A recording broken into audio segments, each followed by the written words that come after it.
third eye captures perspectives.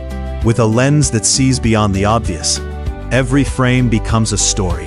Every click preserves a moment, and every image speaks without words. Today, Africa becomes the canvas. This is Third Eye. This is Africa through a different lens. Hello everyone, I am Emmanuel Ephraim, a contestant for Create Photography category. So this is my entry for Africa. As we all know, Africa is a continent which is rich in tradition, in value, in history, in royalty, and in communities. And every community tells a story that deserves to be preserved for future generations. And as a photographer and a traditional photographer that I am, my camera is basically more than a tool. It is an instrument for documenting Africa's heritage. So every image I capture reflects the beauty of our people, the dignity of our tradition, and the legacy of our forebears.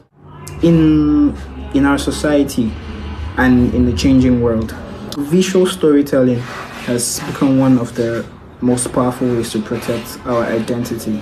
So by capturing authentic moments of everyday life, I contribute to preserving Africa's true narrative and also inspiring the future generations to value and celebrate our heritage.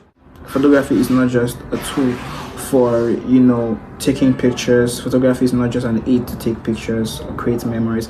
Photography also allows me to preserve history as it unfolds. It helps me preserve African tradition. It helps me preserve African culture as it unfolds.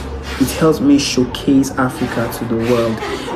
It helps me prove to the world that Africa has rich cultural, attributes, rich cultural heritage that can transcend from one generation to another, that can be preserved from one generation to another. So I ensure that I capture what would be remembered even when we are passed away. We can preserve what can be passed from generation to generation. So photography, it allows us to preserve history and ensure that our culture is remembered and appreciated. So through my lens, I'm not just taking photographs, I am telling Africa's story, one frame at a time. Thank you. Across continents, where a sketch on a torn paper outlives 1,000 perfect plans, where one unrealistic piece without form is conformed